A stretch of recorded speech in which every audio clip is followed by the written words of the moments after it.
প্রিয় দেশবাসী, আসসালামু আলাইকুম।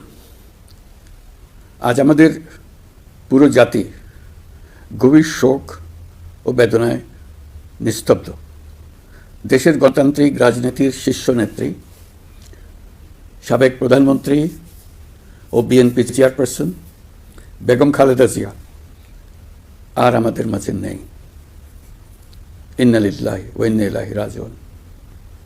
বেগম খালেদা জিয়ার ইন্তেকালে আমরা গভীরভাবে শোকাহত ও মর্মাহত। তার মৃত্যুতে জাতি এক মহান অভিভাবককে হারিয়েছে।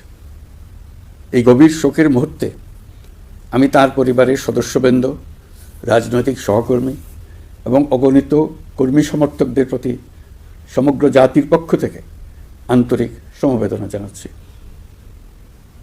মহান আল্লাহর কাছে আমার প্রার্থনা, তিনি যেন আমাদের সবাইকে এই গভীর শোক কাটিয়ে ওঠার শক্তি দান করেন। বেগম খালেদা জিয়া ছিলেন বাংলাদেশের রাজনীতিতে এক পরম মহিমান্বিত ব্যক্তিত্ব। গণতন্ত্র, বহুদলীয় রাজনৈতিক সংস্কৃতি এবং জনগণের অধিকার প্রতিষ্ঠার সংগ্রামে তার অসামান্য ভূমিকা ইতিহাসে অম্লান হয়ে থাকবে।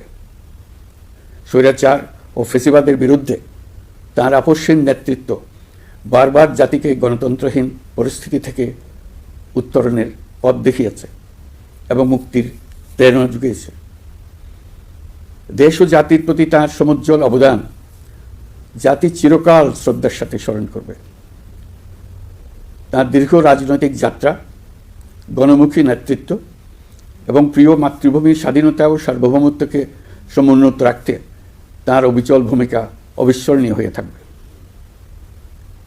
এমন একজন মহান দূরদর্শী ও নিখাদ দেশপ্রেমিক নেত্রীর শূন্যতা পূরণ হবার নয়। প্রিয় দেশবাসী, এই শোকাবহ মুহূর্তে আপনাদের প্রতি আমার উদাত্ত আহ্বান, আসুন আমরা সবাই যার যার অবস্থান থেকে মহান আল্লাহর দরবারে বেগম খালেদা জিয়ার বিদেহী আত্মার মাগফিরাত কামনা করি। একই সঙ্গে জাতির এই কঠিন সময়ে আমরা যেন ঐক্যবদ্ধ থাকি। শোকের এই সময়ে কেউ যেন অস্থিতিশীলতা বা নাশকতার অপচেষ্টা চালাতে না পারে, সে বিষয়ে আমি সবাইকে সজাগ থাকার আহ্বান জানাচ্ছি। এই সময়ে আমাদের সবার দায়িত্বশীল ভূমিকা পালন করা অত্যন্ত জরুরি। প্রিয় দেশবাসী, সাবেক প্রধানমন্ত্রী বেগম খালেদা জিয়ার মৃত্যুতে আমি 3 দিনের রাষ্ট্রীয় শোক এবং আগামীকাল তার নামাজে জানাজার দিনে একদিনের সাধারণ ছুটি ঘোষণা করছি। নামাজে জানাজা সহ সব ধরনের শোক পালনে শৃঙ্খলা বজায় রাখার জন্য আমি সবার প্রতি বিনীত আহ্বান জানাচ্ছি।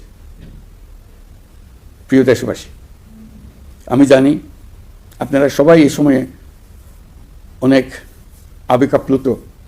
আমি আশা করছি শোকের এই সময়ে আপনারা ধৈর্যের পরিচয় দেবেন এবং তার জানাজা সহ সকল আনুষ্ঠানিকতা পালনে সংশ্লিষ্ট সবাইকে সহযোগিতা করবেন। মহান আল্লাহ তাআলা আমাদের সকলকে ধৈর্য, শক্তি ও ঐক্যবদ্ধ থাকার ক্ষমতা দেন।